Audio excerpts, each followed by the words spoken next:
Assalamualaikum warahmatullahi wabarakatuh. Kami ingin menyapa dulu senior dan mentor kami tentunya yang hadir pada webinar seminar pada siang hari ini. Yang kami mendapatkan informasi yang pertama adalah Bapak Rizal Jafara, Ketua Yayasan Pengembangan Perbankan Indonesia. Yang kedua tentunya yang kami hormati Pak Mirza Adi Daswara, Direktur Utama Lembaga Pengembangan Perbankan Indonesia, beserta seluruh jajaran direksi LPPI. Kemudian juga narasumber pada seminar webinar siang ini, yang pertama adalah Bapak Rahmat Hernowo, rekan kami, Kepala Grup Elektronifikasi dan Standarisasi Kompetensi SPPUR Bank Indonesia. Kedua, Bapak Edi Hadianto, Ketua Umum Asosiasi Penyelenggara Pengiriman Uang Indonesia. Berikutnya lagi kami menyapa juga Bapak Jamin Nainggolan, Direktur Eksekutif Asosiasi Sistem Pembayaran Indonesia, para perwakilan dari perbankan, perusahaan pengelola jasa pengiriman uang, perusahaan penukaran valuta asing, akademisi, serta tentunya Bapak Ibu peserta seminar yang kami hormati. Pertama dan utama tentunya marilah kita senantiasa memanjatkan puji syukur kita kehadirat Allah Subhanahu wa taala, Tuhan yang Maha Kuasa, yang dengan izin dan perkenannya pada siang hari ini kita dapat bertatap muka, bertemu hati secara virtual untuk mengikuti sebuah kegiatan yang insya Allah sangat bermanfaat bagi kita dan tentunya yang berkaitan dengan tugas kita semua, yaitu seminar tentang standarisasi kompetensi pengelolaan uang rupiah. Dalam kesempatan yang baik ini, saya selaku Kepala Departemen Pengelolaan Uang Rupiah mewakili anggota Dewan Gubernur, Ibu Rosmaya Hadi yang semestinya berkenan hadir untuk memberikan keynote speech, namun beliau berhalangan karena pada saat bersamaan harus mengikuti rapat Dewan Gubernur.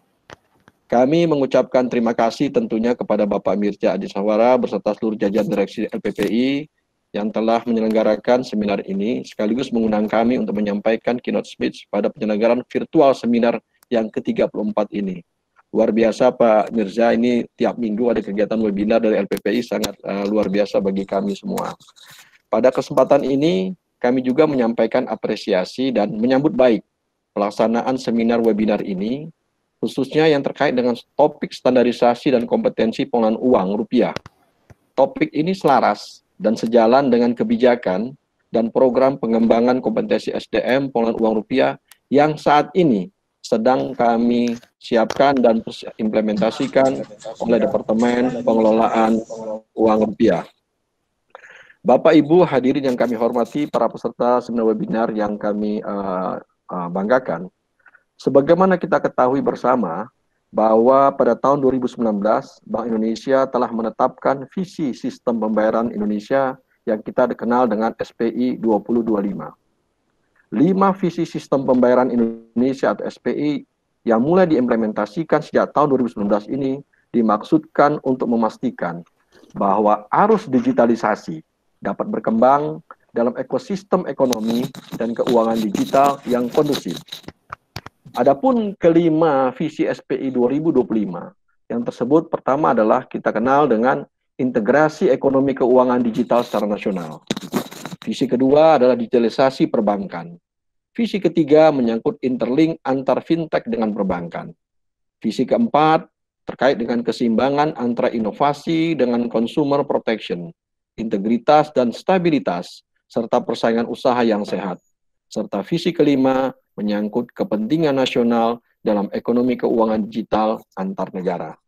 Terkait visi pertama di SPI 2025, yaitu integrasi ekonomi keuangan digital nasional, mencakup pula fungsi bank sentral dalam proses peredaran uang, guna mendukung tugas Bank Indonesia dalam menjaga stabilitas nilai rupiah. Dalam konteks inilah, rasanya topik seminar kita pada siang hari ini sangat relevan untuk kita diskusikan dan kita bahas bersama.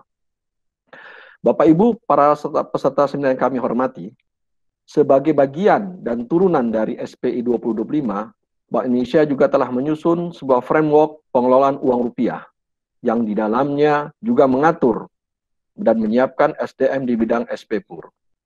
Uang rupiah sebagai simbol kedaulatan negara perlu dikelola dengan tepat sebagaimana diamanatkan dalam Undang-Undang Mata Uang Nomor 7 Tahun 2011 tentang mata uang, dan Bank Indonesia merupakan satu-satunya lembaga negara yang diberikan amanat oleh undang-undang untuk menjalankan pengelolaan uang rupiah secara govern. untuk kita ketahui bersama bahwa dalam pengelolaan uang rupiah mencakup 6 tahapan, yaitu sejak aspek perencanaan, pencetakan, pengeluaran, pengedaran, pencabutan, dan terakhir penarikan serta pemusnahan. Adapun arah kebijakan secara umum yang kami tetapkan adalah bagaimana kami mampu menyediakan uang layak edar dengan dominasi jumlah sesuai dengan kebutuhan masyarakat, just in time melalui central bank driven yang selaras dengan arah kebijakan non-tunai serta memperhatikan efisiensi dan kepentingan nasional. Terkait arah kebijakan tersebut, salah satu tantangan yang dihadapi pada saat ini adalah belum adanya spesialisasi SDM di bidang pengelolaan uang rupiah atau PUR, sehingga perlu adanya penguatan SDM untuk menopang 3 pilar kebijakan pengelolaan uang rupiah sampai dengan tahun 2025. Adapun 3 pilar tersebut yaitu ketersediaan uang rupiah yang berkualitas dan terpercaya, sistem distribusi uang yang efisien dan layanan yang kas prima. Dan ketiga adalah infrastruktur pengelolaan uang rupiah yang memadai dan berbasis teknologi.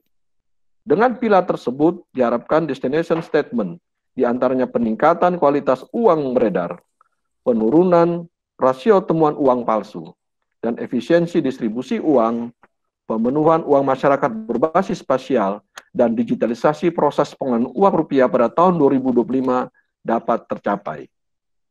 Bapak Ibu peserta seminar yang kami hormati, sebagai pijakan dalam penyediaan SDM SPPUR yang berkualitas guna mendukung visi SPI 2025, maka perlu diawali dengan analisa kondisi lingkungan SDM SPPUR. Perumusan arah strategi pengembangan SDM SPPUR oleh Bank Indonesia tidak terlepas dari analisa terhadap kondisi lingkungan SDM SPPUR pada saat ini, baik kondisi internal maupun kondisi eksternal dan kondisi yang diharapkan ke depan. Berdasarkan hasil analisa diketahui bahwa kondisi SDM SPPUR masih memiliki kompetensi yang belum memadai. SDM SPPUR masih belum sepenuhnya dapat mengimbangi kebijakan, infrastruktur, dan teknologi terkini di bidang SPPUR, serta belum adanya kebijakan standarisasi yang ditetapkan. Kondisi tersebut tentunya dihadapkan dengan perkembangan kebutuhan SDM sesuai dengan standar masyarakat ekonomi ASEAN dan integrasi sistem keuangan yang terus berkembang pada lingkungan eksternal pada saat ini.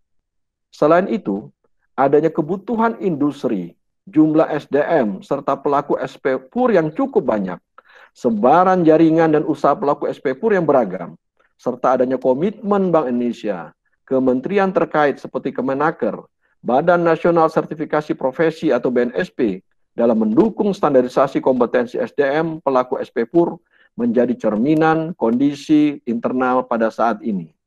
Berdasarkan analisa terhadap kondisi lingkungan SDM SPPUR tersebut, didapatkan sebuah rumusan strategi utama, yaitu berupa kewajiban pelatihan berbasis kompetensi yang kita kenal dengan PBK dan sertifikasi kompetensi di bidang SPPUR dengan memenuhi aspek quality standard, quality assurance, accountability, comprehensive approach, dan continuous improvement.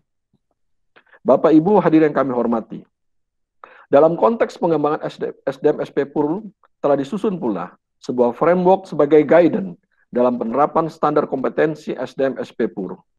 Target capaian utama dalam penerapan standarisasi kompetensi SDM SPPUR yaitu SDM pelaku SPPUR yang memiliki kompetensi baik skill, knowledge maupun attitude yang terstandar, berintegritas, inovatif, dan berdaya saing global. Standarisasi kompetensi SDM di bidang SPPUR dalam pelaksanaan pelatihan berbasis kompetensi dan sertifikasi kompetensi merupakan salah satu strategi kebijakan penguatan SDM pelaku SPPUR dalam mendukung pencapaian visi SPI 2025 termasuk framework pengelolaan uang rupiah 2025. Strategi utama dalam pengembangan SDPUR tersebut ditopang oleh 4 kegiatan utama, yaitu pengembangan standarisasi kompetensi, penerapan standarisasi kompetensi, pengawasan penerapan standarisasi kompetensi, serta harmonisasi standarisasi kompetensi. Strategi dan kegiatan utama standarisasi kompetensi SDM tersebut tentunya tidak terlepas dari landasan hukum memayunginya. Selain Undang-Undang BI tahun nomor 23 tahun 99 serta Undang-Undang Mata Uang nomor 7 tahun 2011, maka pengembangan standarisasi kompetensi SDM SPPUR juga didukung adanya Peraturan Bank Indonesia nomor 21 tahun 2019 yang kemudian saat ini telah dibuat turunannya, peraturan yang bersifat lebih teknis melalui Peraturan Anggota Dewan Gubernur nomor 22 tahun 2020. Adapun landasan hukum lainnya yang kita integrasikan adalah Undang-Undang nomor 13 tahun 2003 tentang Ketenagakerjaan dan Permenaker nomor 2 tahun 2016 tentang Sistem Standarisasi Kompetensi Kerja Nasional. Bapak Ibu hadirin yang kami hormati, di dalam Peraturan Bank Indonesia, standarisasi kompetensi di bidang SPPUR diatur bahwa Bank Indonesia melakukan pengaturan standarisasi kompetensi SPPUR dengan tujuan untuk membangun dan memastikan kompetensi pegawai, meningkatkan integritas pegawai, mewujudkan penyelenggaraan pelatihan berbasis kompetensi dan sertifikasi kompetensi SPPUR yang kredibel, serta meningkatkan perlindungan bagi konsumen, pengguna produk atau jasa, sistem pembayaran dan pengelolaan uang rupiah, termasuk juga bagi pelaku industri jasa keuangan yang terkait dengan SPPUR. Pengaturan standarisasi yang dilakukan oleh Bank Indonesia dilakukan melalui kewajiban kepemilikan sertifikat SPPUR oleh pegawai di bidang SPPUR melalui kegiatan pelatihan berbasis kompetensi dan sertifikasi kompetensi yang dilakukan berkoordinasi dengan otoritas terkait, lembaga yang berwenang, asosiasi profesi dan atau asosiasi industri. Tahapan implementasi dilakukan pada rentang tahun 20 sampai dengan 24, serta terbagi untuk 3 tahapan dan 3 jabatan, yaitu bagi para pelaksana, penyelia, pejabat eksekutif, serta dilaksanakan dalam 3 tahapan besar. Tahapan pertama kita lakukan pada tahun 2020 sampai dengan 2024 yang diperuntukkan bagi Bank Umum Buku 4 dan Buku 3, kemudian lembaga selain bank atau LSB sebagai penyelenggara KUFA, dan juga Custodian Central Efek Indonesia, dan juga Lembaga Pembiayaan Ekspor Indonesia. Tahapan kedua akan dilaksanakan pada tahun 2021 sampai dengan 2023 yang diperuntukkan bagi Bank Umum Buku 2 dan Buku 1, kemudian juga lembaga selain bank, penyelenggara KUFA bukan bank, dan penyelenggara transfer dana bukan bank. Dan terakhir adalah tahapan terakhir, yaitu tahapan ketiga, dilaksanakan pada tahun 2023 sampai dengan 2024 yang diperuntukkan bagi perusahaan jasa pengelolaan uang rupiah atau PJPUR, dan bank umum dan lembaga selain bank di bidang 4 atau pemeriksaan transaksi pembayaran. Bapak Ibu hadirin kami hormati, seluruh rangkaian implementasi standarisasi SDM SPPUR yang dimulai sejak tahun 20 secara konsisten akan terus dilakukan sesuai dengan tahapan dan target tercapainya 3 hal pada tahun 2025. Di mana pada tahun 2025 ada